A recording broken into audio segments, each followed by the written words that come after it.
and thank you so much for joining the podcast. We're so excited for you to be a part of today's show. Kicking off our second set of episodes for the month of July. And as you can see, I have my lovely co-host on here now. So yay! So to kick everything off, I'm going to go ahead and introduce myself. For those that may or may not know me, my name is Dana. I am the other half of the Moana Nui podcast, but I'm also a event, cosplay, and con-staff photographer. You can find a lot of my photography with MomoCon, Anime Week in Atlanta, Dragon Con, and even with DC Comics. I'm also a voice actor, an event planner, and a whole lot more. And now I'll hand it over to my lovely co-host, the founder of the Moana Nui podcast, the Renaissance woman of our time, the lovely Moana.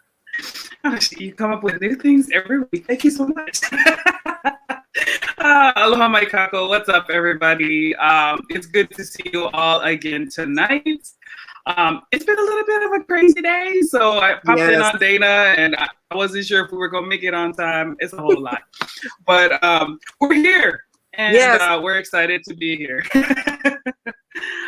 For those who may not know me, my name is Moana McAdams, founder of the podcast. I'm also a children's book author for The Adventures of Nakoa and Ohea children's book series, editor and publisher for the Wildcard Chronicles at Burning Spear Comics, champion of our independent, indigenous, African diaspora and POC, all the peoples, all the marginalized peoples, we love them, showing love all over the place. Yes. I'm also a little bit of a mentor and just like helping people get better at what they do. So I'm excited to be here tonight and welcome our guest. So I'll turn it over to Dana to do that. All right. Well, I'm going to go ahead and introduce our very special guest we have coming on. I'm very excited about.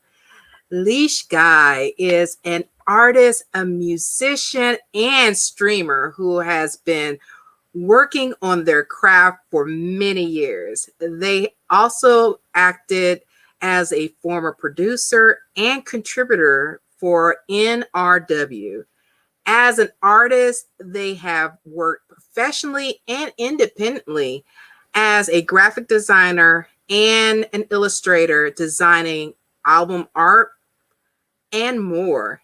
Leesh has been writing music since grade school and has performed with their former band, Ghost Children, and has been working on solo music for a few years now, citing a variety of different genres and bands as influences.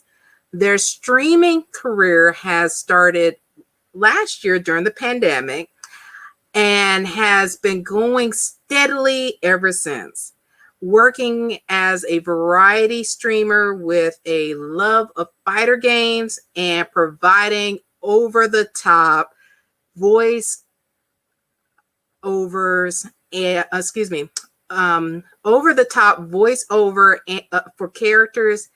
So now help me welcome our special guest, Leesh Guy. Hello. Hey, everybody. Hello. Hi. We're just dancing around. I know. Do the hokey pokey. Okay. That's right. Welcome and thank you for joining us today. Thank you for having me. I really am happy to be here. I love the podcast. Yes, and I see our friend Grogu back there, of course. Yes. Come on now. Yes. Obviously. I mean, we only talked him up so much when we were reviewing Mandalorian. I had to have him. Yes. Is that the sideshow one or is it the animatronic version? I wish it was either of those. It's the $20 one from Target, but you Shut know up, what? it looks good. It's a pretty good quality one, and he rocks my little non-binary hat. So Nice. Love it. Love it. It's so good to see you. I feel like we haven't seen each other in a while. So it has been a minute. Yeah, I'm glad to introduce you to our audience and have you on the show. So we'll kick it off in our usual way. We'll start with the Pico or the origin story. Tell us a little bit about yourself, where you're from, and how did your creative passions emerge? Yes. Okay, so, well, I am a Virginia native, born and raised here, though I also tease that I am part Californian because my dad's side all came up from over there, and I talk like a Cali person sometimes. That's the joke anyways. But ever since I was a little kid, I've been drawing almost every day. I picked up my guitar for the first time at 7 years old because I wanted to learn the Ninja Turtles theme. Nice. My dad was a musician, and my grandfather was a pianist, so they instilled a love of music in me. And my dad was also an artist, so I picked up a lot from my dad. And my parents were always really encouraging. So it's just, I've always had a creative streak. I always wanted to just do something. I'm knocking my mic. Do something creative. I'm just like, my mind goes a million miles a minute. And sometimes I don't feel I have enough time in the day to do all the things I want to do. Definitely understand that. Absolutely. Yeah, me and Moana can agree with that wholeheartedly. Yes. Now, of course, like many creatives, you have several loves, as we mentioned in your intro, and of course, you just mentioned just a few minutes ago your love of music, art. You got graphic design. You have streaming. Which do you enjoy the most, and why? Oh, goodness. I'm sorry. It's like picking your favorite child. I'm sorry. I love when I can combine all three, to be honest. And I found a way to do that with my streaming. Yes. Sometimes I'll do an art stream and I can play my own music in the background because Twitch can't get me for that. See? Thinking right there. But I don't know. It depends on my mood. Sometimes I enjoy doing art more. Sometimes I enjoy composing more and writing musics and lyrics. Like, I love writing lyrics. And sometimes I just want to sit down and play video games and talk to people. It really depends. And at least streaming has given me a chance to combine all three. I plan on doing more art streams and doing some music streams where I compose songs and come up with songs live for people to listen to and give input on. Yes. Now, of course, since you mentioned gaming, okay, you got to tell us what is your top three video games that you love. We must know. Yes. Okay, so top video game is actually a series, and that's Soul Calibur, hands down, 100%. I actually have a replica of Cassandra's sword sitting across the room. Otherwise, I would have it over here. Second favorite game of all time, Eternal Darkness for the GameCube.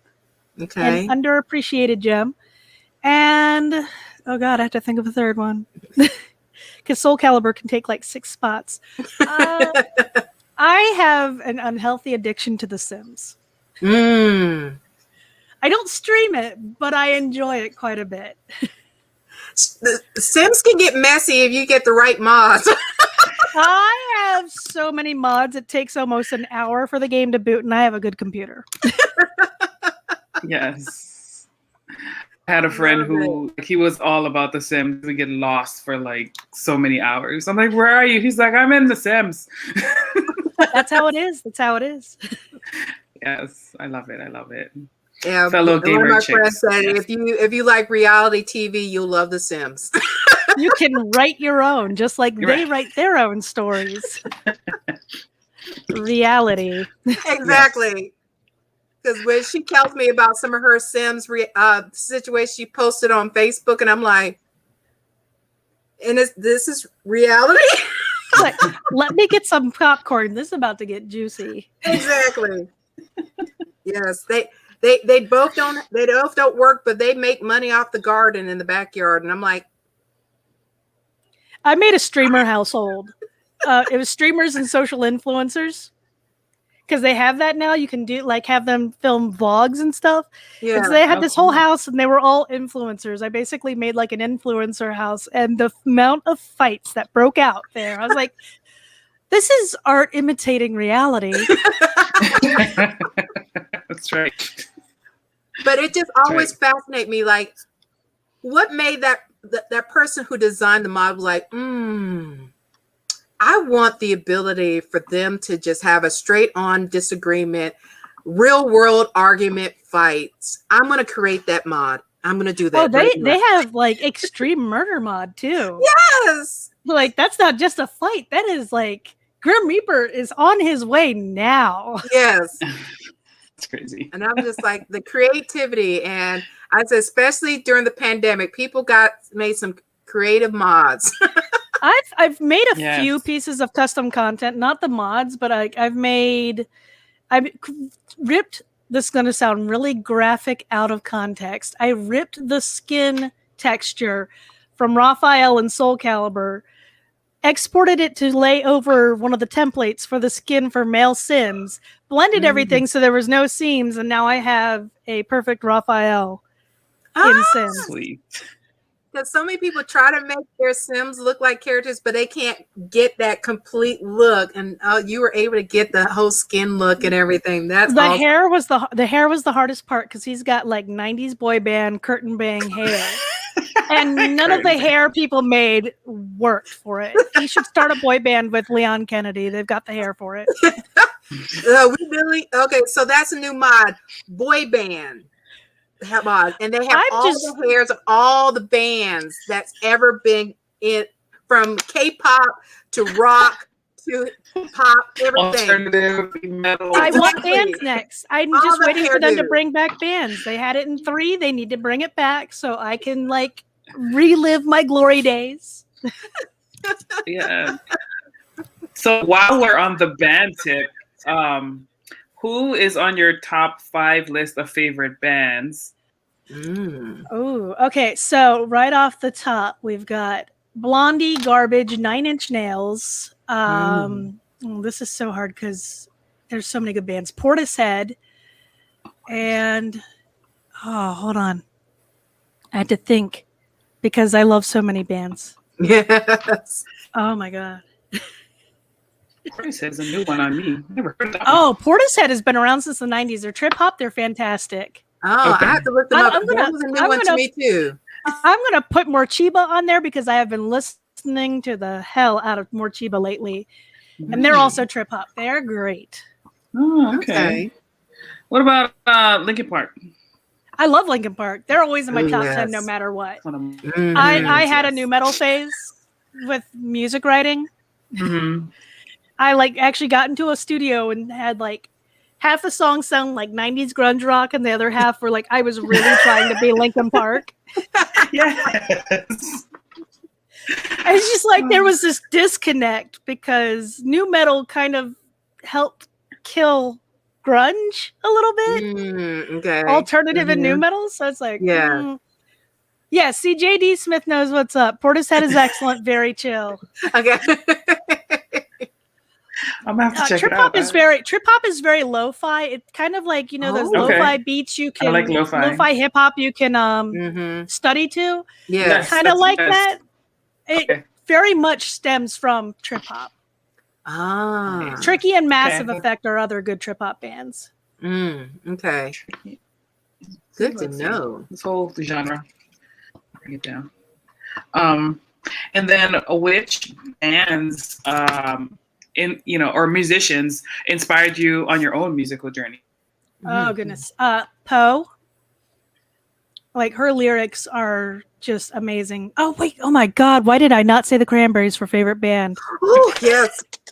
Like I'm literally getting a Cranberries tattoo, and my brain just was like, I was put on the spot and was like, oh shoot, I have to think. Cranberry. Okay, I'm gonna say Cranberries are top favorite band, then Blondie, then Garbage. Cranberries was like my first musical love. So Zombie introduced me to rock music. My band always covered Zombie live, every show without fail. Nice. So Cranberries were a big influence. Poe was a big influence. Garbage, Portishead. A little bit of Nine Inch Nails because I love that industrial sound, Mhm. and Linkin Park's in there since I did Yeah. have that whole new metal phase. And I've been listening to a lot of progressive metal, so stuff like Riverside and Soen, and then another band that's been a big influence lately has been Sleep Token. Ah, And I've also been listening to a lot of Poppy, which is also influencing me. So I'm like everywhere right now, trying to Yes. figure out how to bring it a little more in and figure out how That's to combine cool. what I love. Yes. nice. I love that you brought up the Cranberries. It was, I actually got to see them in concert.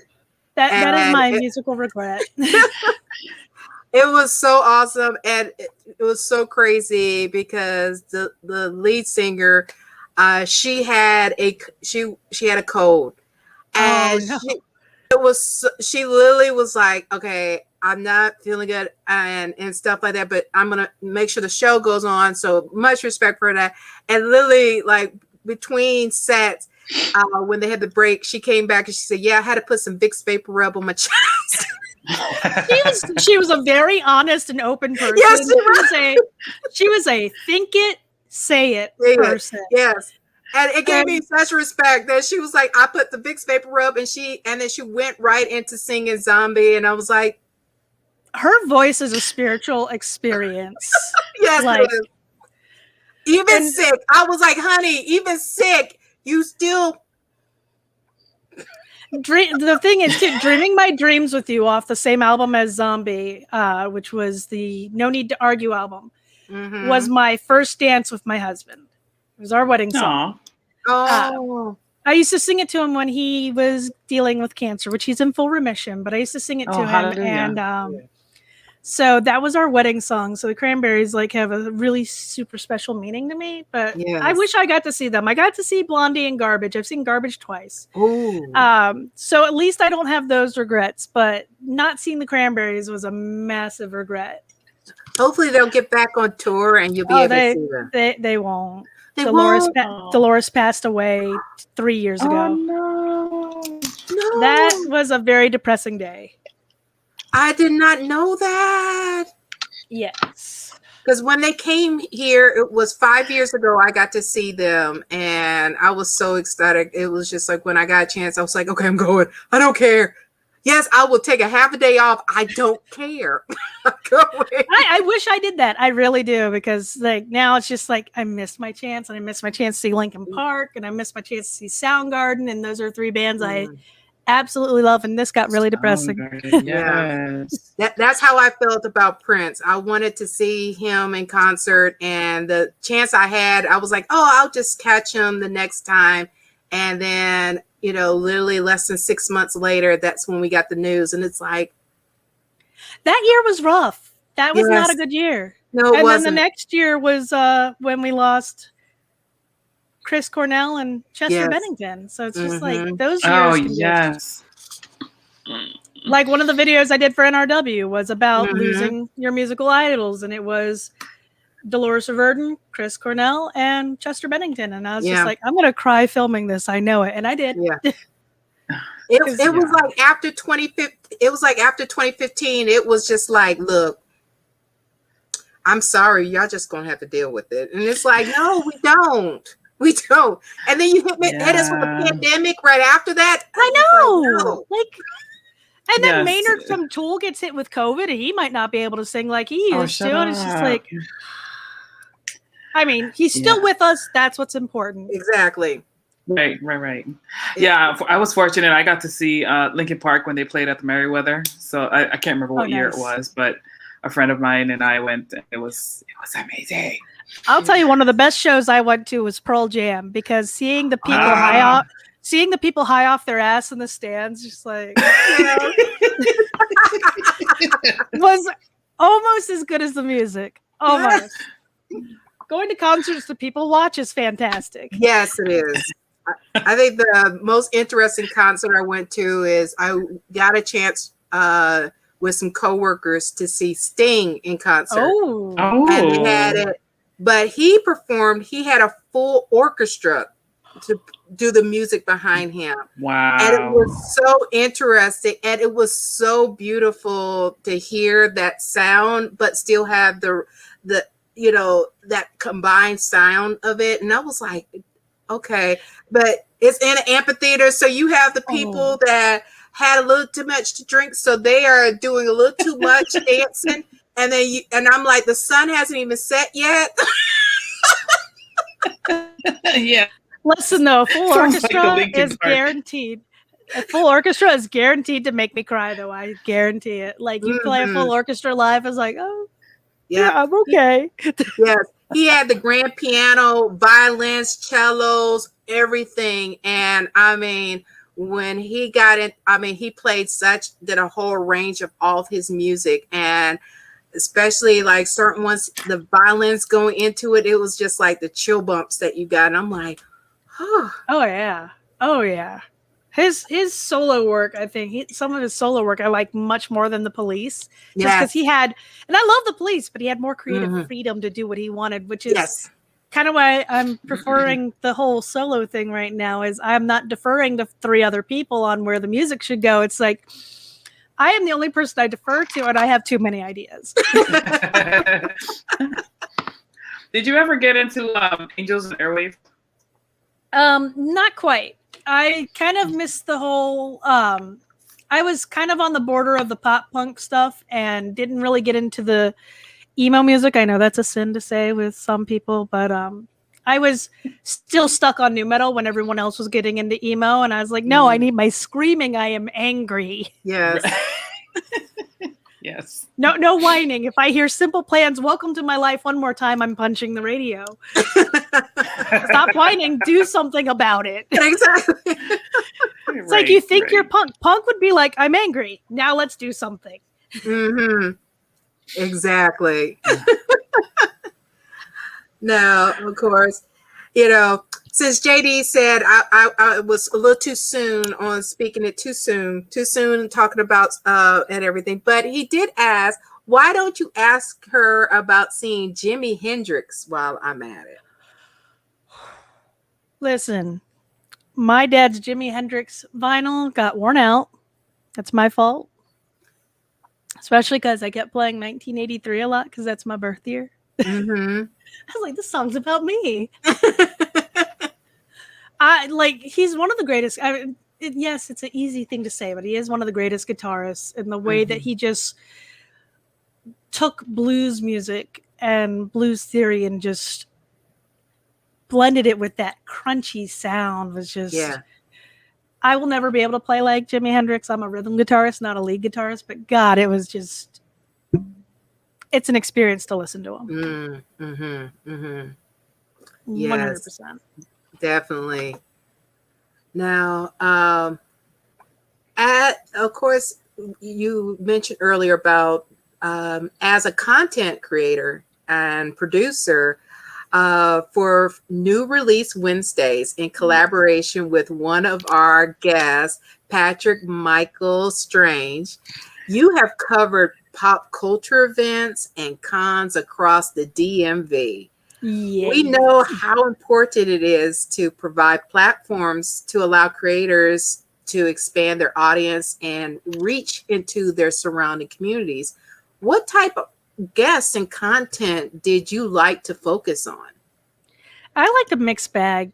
Like everybody wants to interview the big names, obviously, because it's just like being in the presence of big stars. But I liked interviewing like voice actors because I loved animation. I still love animation. I always wanted to be a voice actor growing up. I loved interviewing small-time comic artists because that's also something I wanted to do growing up, was be a comic artist. I wanted to know how they got into it, what the process was like, and just there's so many different types of people, but like the voice actors and the small-time artists were my favorite. Although also my first interview being a Power Ranger was pretty epic for me, and I'm not going to lie, I'm surprised I made it through that interview without freaking out. I was just like, first day of doing interviews on my own. Hey, can I interview you? Just asking Austin St. John. He's like, yeah, sure. Yeah. I was like, okay, but he's like, we can do it now. It's like, I am completely underprepared for this, but okay. And it went Question really one, well. will you marry me? I was a Tommy girl. Ah, Sorry, I misgendered myself, but back then, you know, I was a Tommy Ghoul. There we go. I like using yes. Ghoul instead. But I've only been publicly out as non-binary for a few months, so like my brain is still like used to telling everyone girl. Yes. So Yeah. the struggle is real. But Exactly. but I was a Tommy person, and then also Adam, whom I've met twice, and he is fantastic. Yes. Johnny That's Longbosh is great. Yes. He's such a sweetheart. He is every And single Power Ranger Jason I've David met. Frank is too. I need to meet him. I'm going to try really hard not to completely geek out when I do. Karen Ashley is also just the absolute Yes. sweetest. Yes, She is the definition of a Cinnabon. It's like this little sweet little awesomeness right there, and just amazing little package right there that you just can't help but smile and just be like, Oh yeah, every single former Power Ranger I've met are just like fantastic, and Yes. they love their fandom so much. And yes, Yeah. yes, they do. It feels good.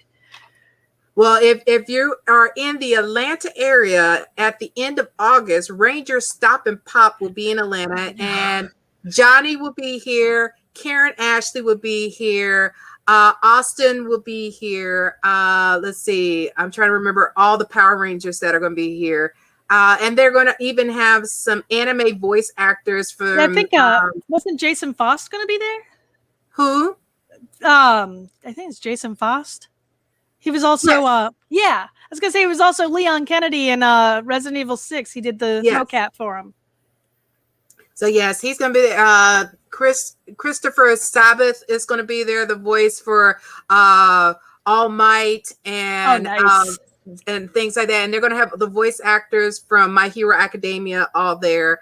And but they have like Power Rangers Zero there. So you got Nikia Bursum, she's going to be there, and yeah, the whole range. So at the end of August in Atlanta, Georgia, you'll have a chance to meet all of them. So definitely come. I think it's going to be next year before I can make it down to Atlanta, unfortunately. That's my dream. One of these days, I will go to Ranger Stop. Yes, definitely do that. Rita Repulsa, I know the first Rita, I know she passed away. Yeah. The newest Rita, I don't know.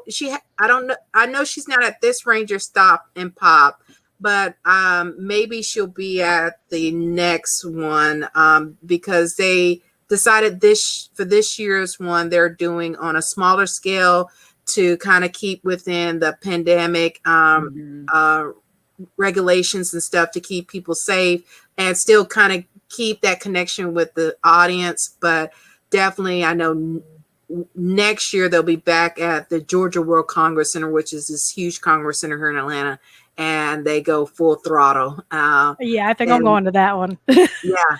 I'm not doing any cons this year. And they said it's an experience. If you are a true Power Ranger fan, that is experience because they do, every year they do Power Rangers After Dark.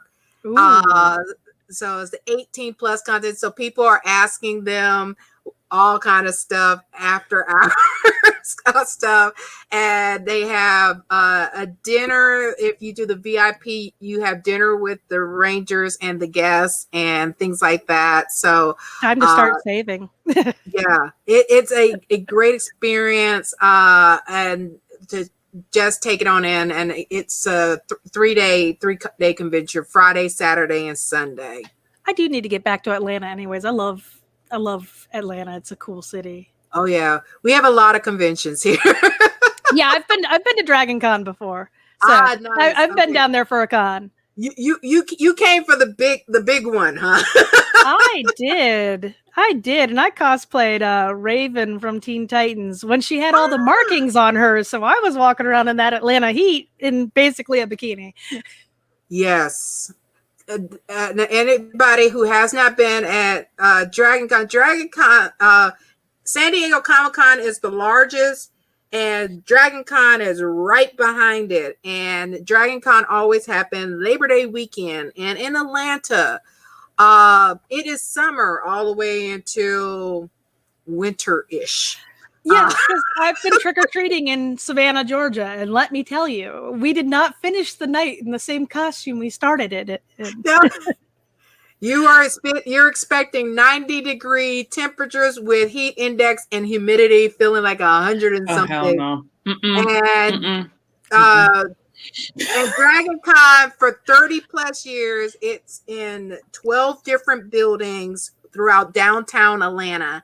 So you got the Marriott Marquis, you got the Hyatt, you have the Hilton, you have the American Best buildings. You have all these buildings that we literally take up most of downtown Atlanta. And then Saturday, which is the most cool part, is they have a big parade that takes up all downtown Atlanta. And they always have a guest to be the Fire marshal. And it was a few years ago. My favorite one is when Stan Lee was the lead of the parade, and he coordinated with the staff that he wanted to do a whole Marvel experience. So as he was going, he had someone dressed up in cosplay as Mary Jane, and someone another version of Mary Jane on the other side of him, and then he had people dressed up as different villains from that was attacking his car, and Spider-Man and different superheroes came out of that was coming to defend. He made it a whole thing in the whole parade, and I bless those cosplayers that you're in that heat for hours in that parade. I can't. I couldn't do it. Like, give me built-in fans. That's the only way I'm doing that much costume. Yeah, no. I did like 3 costumes that weekend. I was Faith from Buffy. I was Fred from Angel, and I actually got to wear a screen-worn shirt that she wore in the episode where she was running from Jasmine. Nice. That was the coolest thing ever. And then I was River Tam. I obviously had a very big thing for Joss Whedon shows. And then I was Birthmark Raven. So that was a lot of fun. I got to meet the cast of Firefly dressed as River. Yes. Very good. I was also a lot smaller then. Hey, we were all a lot smaller then. We all were. And yeah. We all still make it work. Oh, yeah. Oh, yeah. Well, definitely look forward to you coming to Atlanta, because I'm right here in Atlanta. So definitely let me know. I could be looking out, whether it's for Dragon Con, Ranger Stop and Pop, MomoCon, Anime Week in Atlanta. If you're an anime fan, that is a big one to come to, because they actually bring the voice actors and creators from Japan and the musical artists that perform on stage during that con from Japan. Nice. So if you do kind of like Otakon does. Yes, but just a big step above that. And it is a very much a big experience. It's Halloween weekend every year, and best holiday. Yes, and they make sure the day of Halloween they set it up that not only the kids but the adults can trick or treat throughout the con. So you got different cauldrons. That's what I'm talking about. Yes, adult trick or treating needs to be a thing everywhere. Yes.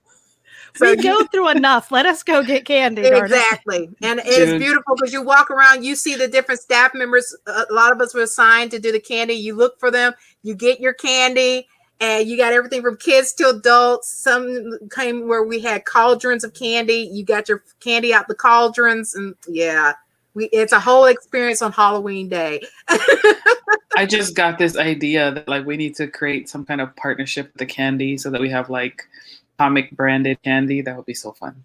Yes, that'd be cool. Send me some diabetic friendly options. Right. There you go. Same here.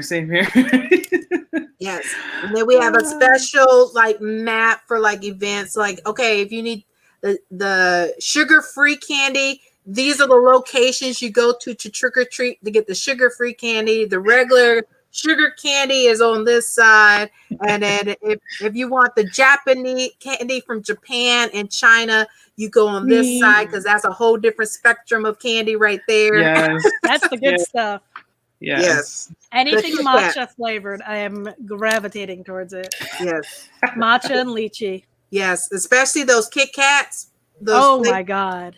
The Kit Kit Oh, Kats. Kat. see, I haven't tried those. I don't know. Don't mess with my chocolate Kit Kats. I can't. I was gonna Oh, say trust if me. you go to World Market, they have the matcha Kit Kats and they're worth it. They're Yes. so good. Okay. So if you like if matcha it's tea, you'll love it. If it's bad, you can yell at me. I'm gonna blame Alicia.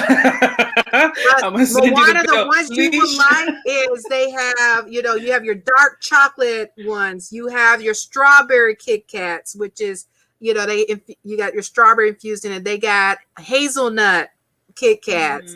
They have, oh my gosh, it's so many. You got your mint chocolate Kit Kats. Yeah. Those are good. See, you had me at hazelnut because I'm hazelnut anything. Hazelnut in my coffee, hazelnut in my Yes. chocolate. It is good. Yeah. Yeah. They even have passion. I just saw recently because we have a H Mart passion fruit Kit Kat. Passion fruit Kit Kat. Okay. Mm. I'm down. They have passion fruit, and then for celebration for the Chinese New Year, they had strawberry champagne Kit Kats, and Look how fancy. yeah, I'm gonna Well, eat it with my pinky out. exactly, Let me eat my Kit Kat. exactly. The champagne. I was gonna say, Dana, bring me some passion fruit Kit Kats so I can Okay. taste it. I have to go and check to see if they still See if they have got them, any. because all of them are so seasonal. They're seasonal Yeah. Kit Kats, and you go there and you check out. But I know that's the thing. When I go to Japan, let me find out where the Kit Kat store is. I'm going to literally have a suitcase of just all the Kit Kats that they have there. It's so funny how it's huge in Japan, and over here it's just like Hershey's or Mhm. Snickers, but over there it's a whole thing. Yes. Yes. They have all kind of flavors. We just have 1, 2, or 3 special flavors, and then over there Occasionally. they got it like a Baskin Robbins, 31 flavors over here. Give that to me. Exactly. Diversity and inclusion candies. Yes. I can feel my diabetes being like, don't you dare. Yeah. Stop talking about candy. We're going to throw you into diabetic shock. I hear you. And then you hear the sweet whisper. They're going to be like, it in subtitles, we got sugar free.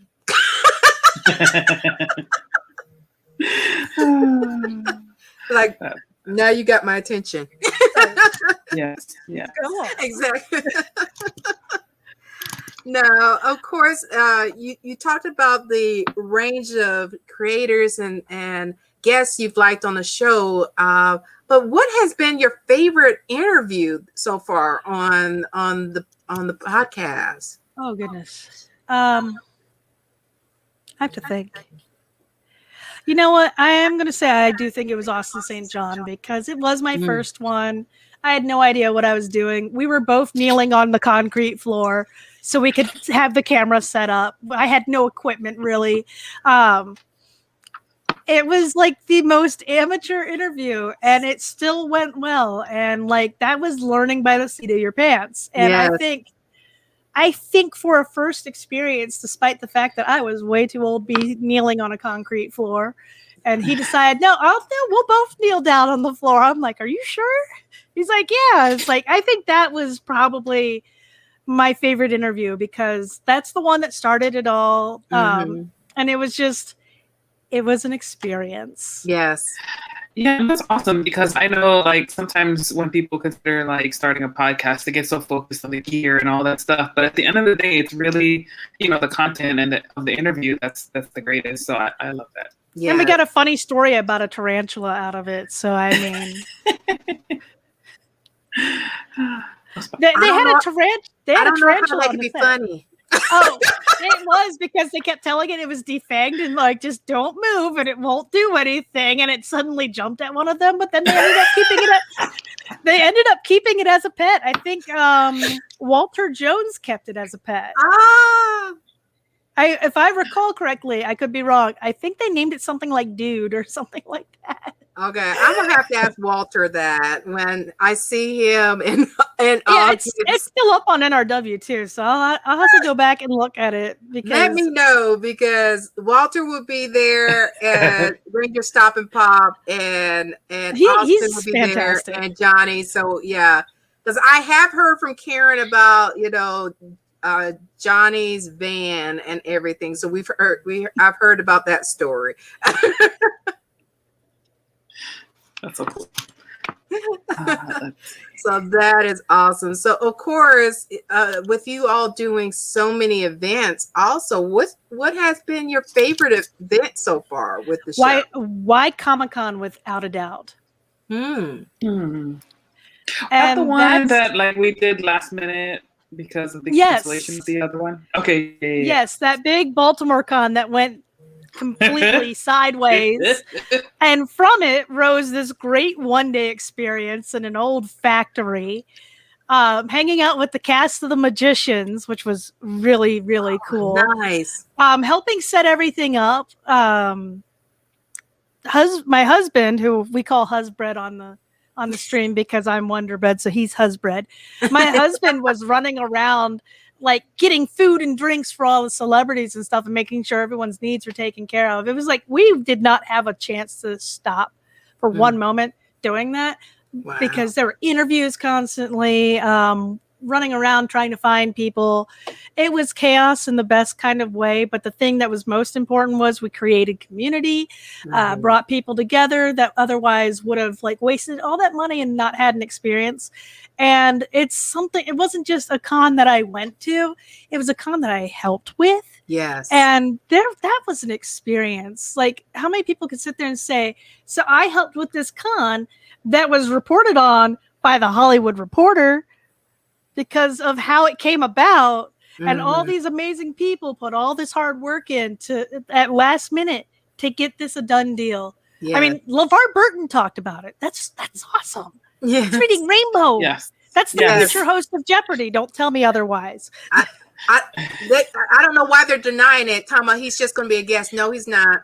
Just go ahead and make it permanent. Host. He's the host. Ken Jennings, who? I don't know her. We're not going to tune in for her. We're going to tune in for him. Yes. Oh, man. Yeah, that sounds like fun.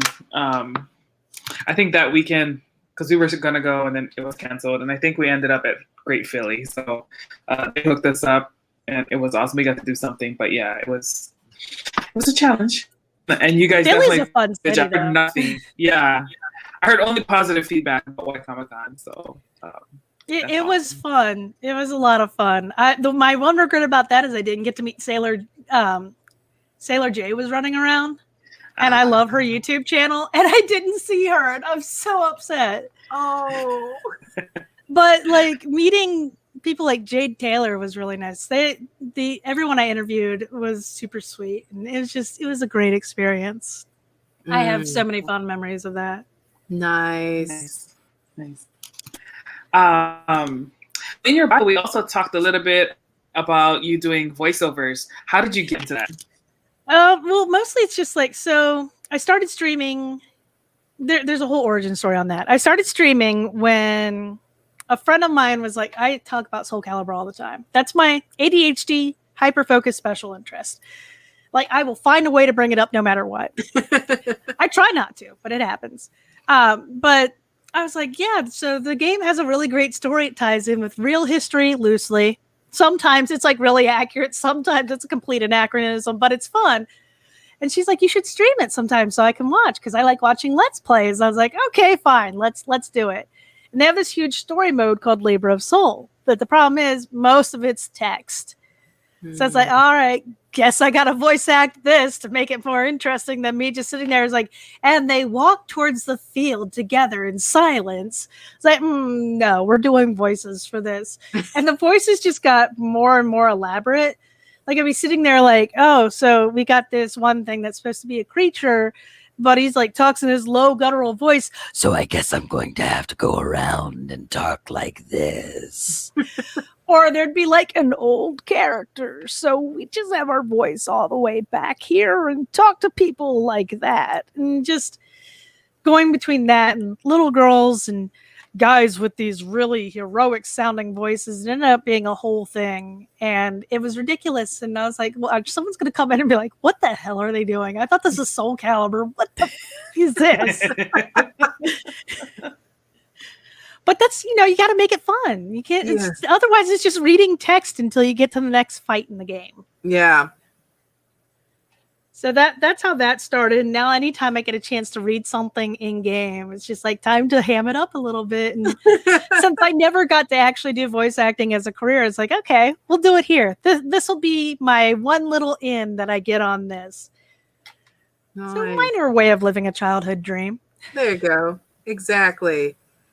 So with you talking about that, what advice would you give somebody who's interested in doing like voice acting or doing those kind of over the top voice overs? How, what advice would you give them that's of someone interested in that?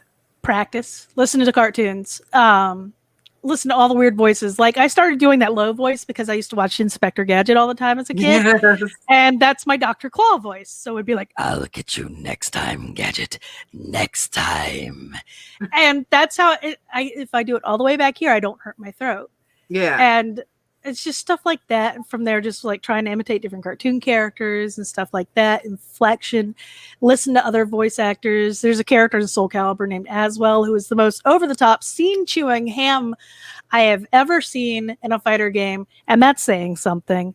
And his voice actor's from Critical Role. So, I mean, already there's some over-the-topness. And it's just listening to his inflections and how everything sounds like it's an over-the-top play. And I'm just so thrilled by it. So it's just a lot of imitating what you hear and then adding your own flair to it. Mm-hmm. Right. Nice. I had so much fun anytime his dialogue came up. It's like, oh, here we go. And I think that's a good part. You saying having fun with it, because if you're just doing it because you want to do it, but you're not having fun with it, it's going to take away from that whole experience. Right. Yeah. Don't make it become like, if you want to have it as a job, fine, but don't make it become a job where it feels more tedious than fun. Yeah. Which is a problem I sometimes had in graphic design when I was doing album art, because it's like, I have these great ideas that are going to work. And then they're like, here's this narrow constriction of what we want. Mm-hmm. It's like, that's what everybody wants, though. Are you sure you like? I found a funny thing about it. Country artists always want the same thing. Just put me and my guitar in front of this barn, and maybe with the mountains in the back. And if you could use that bleeding cowboy font, that would be real great. Or maybe my dog. Hip hop artists let you go crazy. I love them. They were my favorites. They were just like, I want it to look like the greatest thing ever. It's like, on it. Let me do something crazy. Yes. You'll love it. They're easiest clients to work with. They had wild ideas and then just let you fly. Mm-hmm. Rockers always came with their own art that was too low res to print, that had to be fixed because their friend did it for them. It's not just rockers. It's just the rockers. I'm like, come on, guys. I am one of you. Let's not do this. Although I did get to draw a metal album cover once, and I look back on it, and it's like, I could have done so much better. But that's also like art I did 20 years ago. Well, not 20 years ago, probably like 15 years ago. And it's like, yeah. Wow, I sucked back then. Yeah, and that should definitely be the case, right? They should be growing the whole time. Oh yeah. Yeah, so I'm glad you brought up your experience as a graphic designer, because we work with a lot of different creators and brands on this show. What are some tips and best practices that you have in terms of branding and graphic design for their own, projects? Yes. Know what you want going in. Pick a theme. So, for example, I picked 3 of my favorite colors, and the fact that my username online had been Wanderer Bread for years, so I was like, I like coiffing my hair into a pompadour, and my glasses are kind of my trademark, and my username is Wonder Bread. I'm going to make my logo a loaf of bread with my glasses and my coiffed hair. And then it's like, it needs something more. I'm going to put a star behind it. Sometimes it's just simple elements. You find what works. Knowing your color theory is important. So, for example, my logos are pink, blue, and purple. They all go well together. It's like a vaporwave star behind me. Those are the big colors. But it's just knowing your colors, knowing what you want going in, and knowing what to fix when it doesn't work. It sounds vague, but at the same time, once you sit down to actually do it, also having a massive library of typefaces if you're doing branding, because certain ones, people are going to pick it out right away. It's like, why are they using papyrus? Oh my God. Or Impact. If you use Impact, like, that's the meme font. Maybe don't. Like, I hate to say Helvetica is a good one, but it's been used so much, but it's so simple. Yeah. Sometimes a simple font and sometimes something a little crazy, but you have to make sure it's legible. I think that's important. Yeah. Like, readability. Is it instantly identifiable? Is it you? So with branding, like, you want it to be identifiable too. So nothing so abstract that if you want to do an abstract piece on your own, that's one thing. But when you're trying to do branding, probably best to stick to something a little more simplified that's identifiable right away. Gotcha. Yeah, that makes sense. So is that service do you still operate now, or have you moved away from that?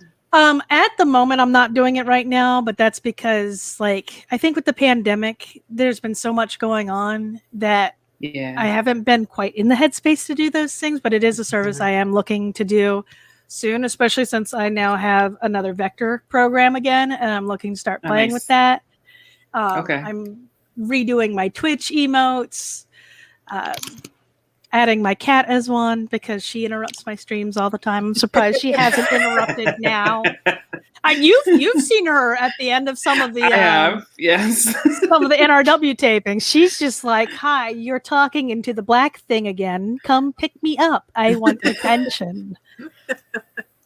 Yes. Work meetings, the same thing. She shows her star shine to everyone, which is her rear, and it's just like, can you not? I'm trying to have a business meeting. My boss has 3 cats. She totally gets it, but cats, they don't care. They were like, "This is my house. This is my role. Live here and pay for everything." She's like, "Excuse me, your meeting is running into my snack time." Exactly. Kitchen now. Exactly. Or if you're on Zoom, I see it a lot of times. Like, "Oh, they're here to see me. Hi, everyone." Oh, that's exactly what she thinks. She'll be like, she'll put her paw on my leg and go boop boop boop on my arm, just like tap my arm and look up at me like she's Puss in Boots, like just the big eyes. I'm like, don't. I'm trying to work. I'm on the phone with clients at big companies. Can you not? It's like, I like money too. Like, you making money gives me food and toys and more food. Laser pointer now. Trust me, you'll get a bonus once they see me. There's a joke at work that she's an actual employee because she's been in so many meetings. She's our honorary cat. I can't take her to the office when we go back. She's going to be so distraught. Who do I bug now? Oh no. It's like, why is the house empty? Where did all the people go? Exactly. She'll be queen for 10 minutes and then be like, "I'm lonely." She has separation anxiety, so it's not going to be good when we go back. Yes. No. Poor thing. Oh man. Now, of course, I'm going to bring up that we've covered about your graphic designing. We talked about your voice acting.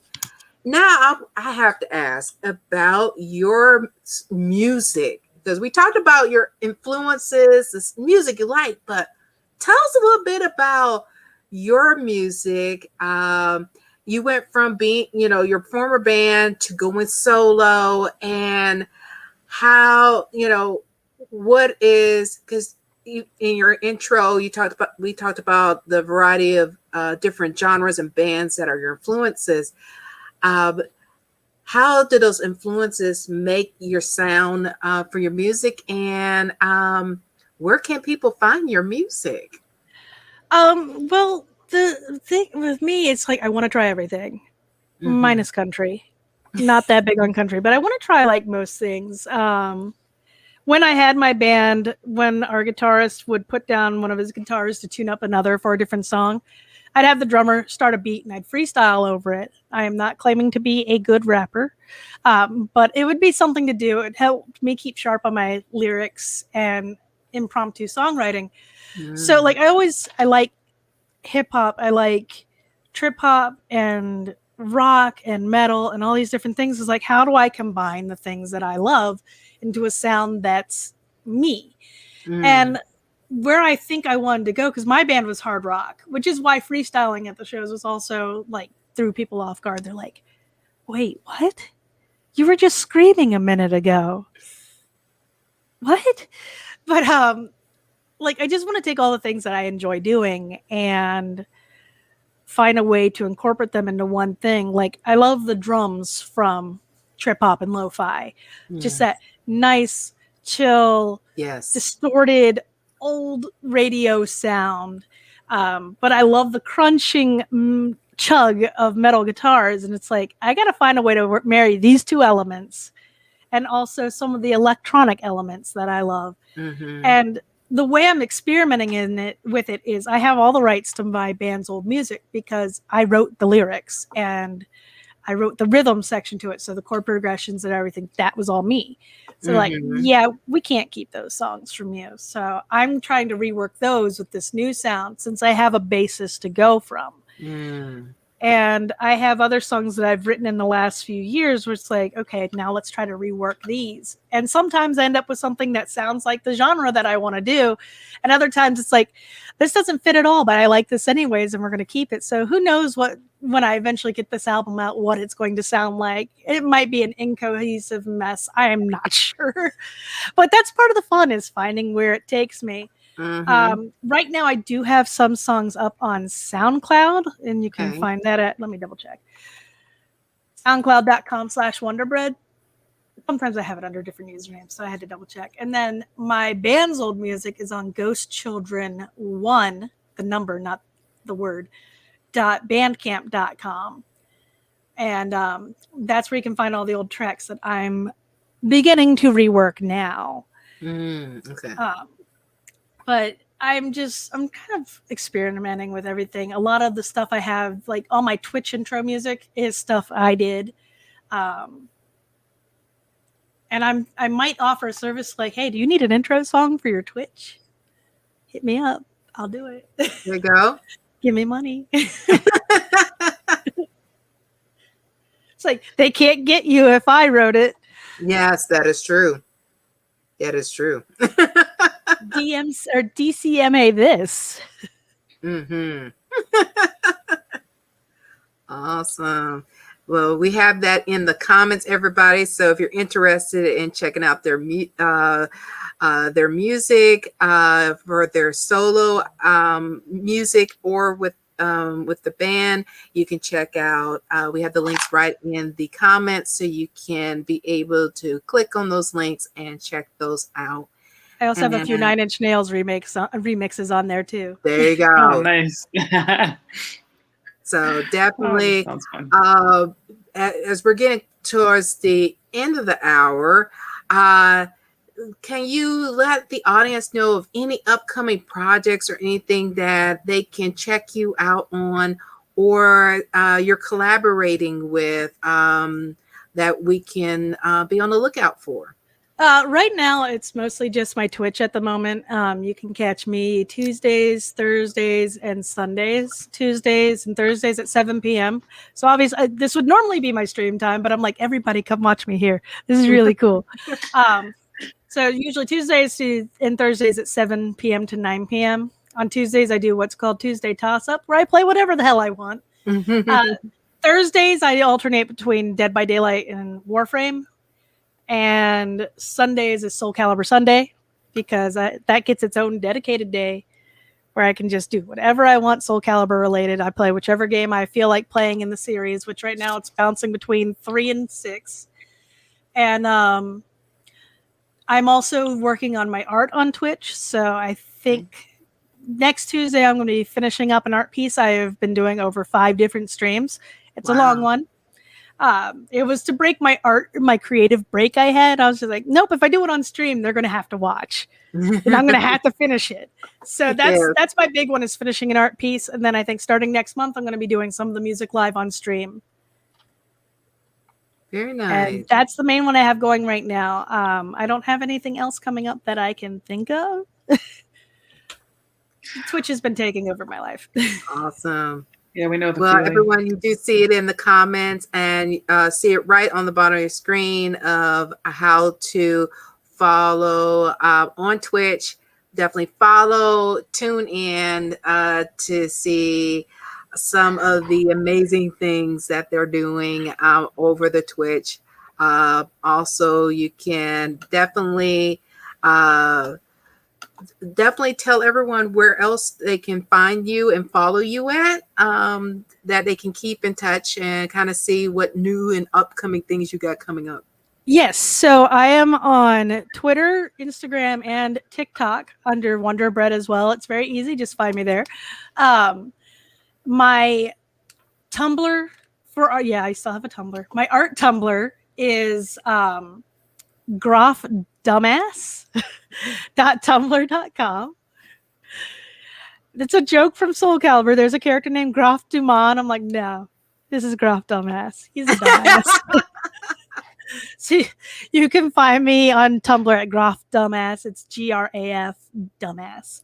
So that's my art Tumblr, but everything else, my Instagram is either me sitting at my desk taking pictures and mugging for the camera, or posting my art, and occasional short videos. TikTok I plan to do more on soon, including music. And Twitter is basically just my Twitch announcements because I'm very bad at Twitter. Awesome.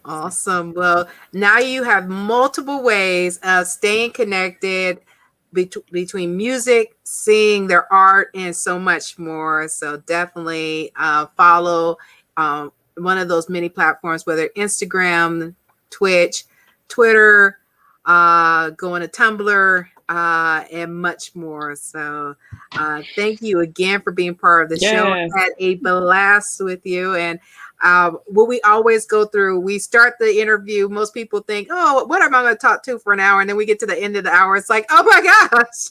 It's like, wait, it's been that long already? We just started. Yes. Absolutely. Time flies when you're having a good time. There you go. Yes. Good people, good company, all of that. Exactly. Yeah, so we definitely want to thank you, Leesh, for being a supporter of the podcast, being one of our amazing Kickstarter backers, and sharing a little bit about your story here on the show.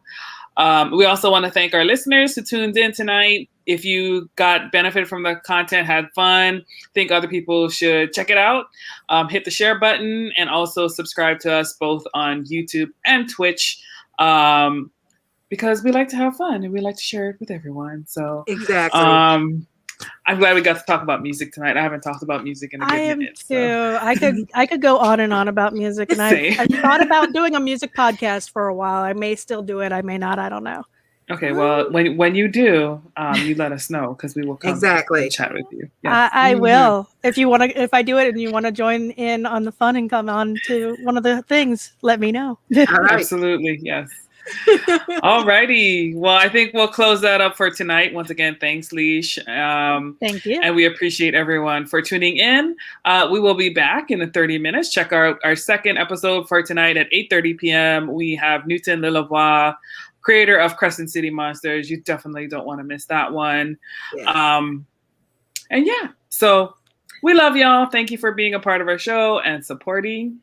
And until the next time, take care and be good to one another. Bye-bye. Bye, everyone.